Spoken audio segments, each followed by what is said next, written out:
साथ देख रहे हैं स्टोरीज की दुनिया। एक बार की बात है, रामपुर नाम के गांव में कविता नाम की एक औरत रहती थी। उसके पति को गुजरे 4 साल हो गए थे और उसकी 2 बेटियां भी थीं। पति के गुजरने के बाद घर चलने की सारी जिम्मेदारी का बोझ अब कविता पर ही आ गया था और साथ में दोनों बेटियों की पढ़ाई लिखाई का बोझ भी था। लेकिन जब उसकी दोनों बेटियां बड़ी हुई तो उसको एक बड़ा फैसला लेना था। अरे कविता बहन, तुम यहाँ आओ आओ, अंदर आओ। क्या हुआ, सब ठीक तो है ना? सेठ जी, आप जानते तो हैं ना, मेरी दोनों बेटियों को मैंने बड़ी मुश्किल से पाला है। अब उनके शहर जाने और पढ़ने का टाइम आ चुका है, लेकिन मेरे पास इतना पैसा नहीं है कि मैं उन दोनों बेटियों को पढ़ा पाऊँ। ऐसे में मैं अब क्या करूँ? कविता बहन, तुम शांत हो जाओ और यह बताओ कि उन दोनों में से होशियार कौन है? मेरी नायरा ज्यादा होशियार है। वैसे शालिनी भी पढ़ाई में ठीक ठाक है, लेकिन नायरा पढ़ने में ज्यादा अच्छी है। तो इसका मतलब नायरा दोनों में से बड़ी है और होशियार भी। तुम उसको शहर पढ़ने के लिए भेजो और शालिनी को अपने पास ही रखो। मेरी जान पहचान में एक हलवाई के यहाँ नौकरी खाली है, मैं उसे वहीं लगवा दूंगा। सेठ जी की बात सुनकर कविता बहुत खुश होती है और नायरा को शहर पढ़ने के लिए भेज देती है और शालिनी को चीनी हलवाई के यहाँ नौकरी करने के लिए लगवा देती है। शालिनी को अपने ना पढ़ने का अफसोस तो बहुत था, लेकिन वह अपने घर के हालातों को बहुत ही अच्छे से जानती थी, इसलिए उसने आगे पढ़ने की जिद भी नहीं की। दिन बीतते गए और 4 साल बाद नायरा की एक फूड चेन में सीनियर मैनेजर की नौकरी लग जाती है। ये लो मिठाई खाओ, मेरी प्लेसमेंट एक बड़ी फूड चेन में मैनेजर के लिए हो गई है। क्या क्या बोली बेटा, किसमें हो गई है? फूड चेन में माँ, जब कोई आदमी अपने होटल अलग अलग शहर में खोल लेता है तो उसको फूड चेन कहते हैं। सही कह रही हूँ ना दीदी? हाँ हाँ छोटी, तू बिल्कुल सही कह रही है। 5 स्टार रेस्टोरेंट में माँ मुझे बहुत अच्छी तनख्वाह मिलेगी और फिर हम धीरे धीरे शहर ही शिफ्ट हो जाएंगे। कुछ महीनों बाद नायरा का प्रमोशन जूनियर से सीनियर लेवल पर हो जाता है। वह शालिनी और अपनी माँ कविता को शहर ले जाती है। माँ, कल मेरे बॉस डिनर के लिए आ रहे हैं। मैंने जब उनको बताया कि मैं अपने पूरे परिवार को यहाँ पर ले आई हूँ तो वह बहुत खुश हुए। अरे वाह, तो बुला ले तू अपने बॉस को, आखिर हम भी तो देखे तुम्हारे बॉस को।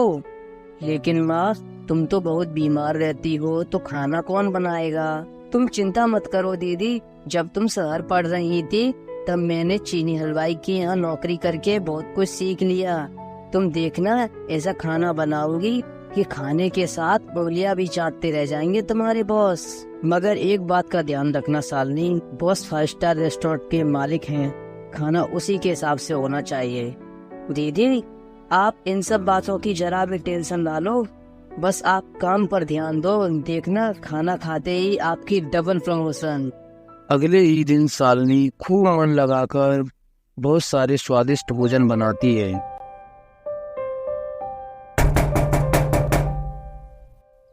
दीदी, लगता है आपके बॉस आ गए, जल्दी से दरवाजा खोलती हूँ। नहीं नहीं शालिनी, तू रहने दे, बॉस क्या सोचेंगे, कैसे कपड़े पहने हुए हैं इसकी बहन ने। और सुन, तू अंदर ही रहना, ज्यादा बाहर निकलने की जरूरत नहीं है। शालिनी यह बात सुन बहुत उदास हो जाती है और बिना कुछ कहे अंदर जाकर डाइनिंग टेबल पर खाना सजाने लगती है। आइए सर, आइए। राम राम नायरा।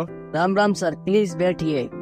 अरे वाह नायरा, तुम्हारा घर तो बहुत ही अच्छा है, लेकिन तुम्हारी माँ और बहन कहाँ हैं? मैं अभी मिलवाती हूँ सर। माँ, वो माँ, बॉस आए हैं। नमस्ते भाई साहब, कैसे हैं आप? इस तरफ माँ, नायरा और उसके बॉस एक दूसरे से बातें करने में लगे थे और वहाँ शालिनी खाने की तैयारी में लगी थी। थोड़ी देर बाद वह सब डिनर करने के लिए डाइनिंग टेबल पर आए। टेबल को सजा हुआ देखकर नायरा का बॉस बहुत खुश होता है। I hope you like the food sir. It's amazing, किसने बनाया है? वो जी, मेरी छोटी बेटी ने, शालिनी। नायरा, शालिनी घर पर ही है? अब तक तुमने मिलवाया नहीं मुझे उससे। वो सर खाना बनाने में बिजी थी इसलिए। शालिनी, वो शालिनी बेटा इधर तो आ जरा। शालिनी हिचकिचाते हुए बाहर आती है। अरे वाह बेटा, खूब अच्छा खाना बनाया है तुमने। कहीं से कुकिंग का कोर्स किया है क्या? नहीं नहीं सर, यह तो हमारे गांव में एक छोटे हलवाई की नौकर थी, इसलिए थोड़ा बहुत बना लेती है। अपनी बहन के मुंह से यह सुन शालिनी फिर से बहुत दुखी हो जाती है और वह खाना खाने के लिए बैठ जाती है। जाने से पहले नायरा के बॉस शालिनी के लिए एक ऑफर देते हैं। खाना खाकर मजा आ गया। ना ही सिर्फ खाना बल्कि टेबल एटिकेट्स का भी पूरा ख्याल रखा था शालिनी ने। कविता जी, अगर आप बुरा ना माने तो मैं एक बात कहना चाहूंगा आपसे। आपकी बेटी बहुत ही टैलेंटेड है और हमें एक नए शेफ की जरूरत है। तो क्या शालिनी वहाँ हेड शेफ की नौकरी करना पसंद करेगी? मगर सर शालिनी ने कोई फॉर्मल डिग्री नहीं ली है इसमें, तो यह तो ऐसे ही बड़ा थोड़ा बहुत बना लेती है। वह तुम्हारी टेंशन नहीं है नायरा, हमें तो बस स्वाद एक नंबर चाहिए और कुछ नहीं। शालिनी, कल तुम नायरा के साथ ऑफिस आ जाना और वहीं पर डिश बनाकर खिला देना। यह सुनकर शालिनी तो बहुत ही खुश हो जाती है, लेकिन नायरा को यह बात बिल्कुल भी पसंद नहीं आती।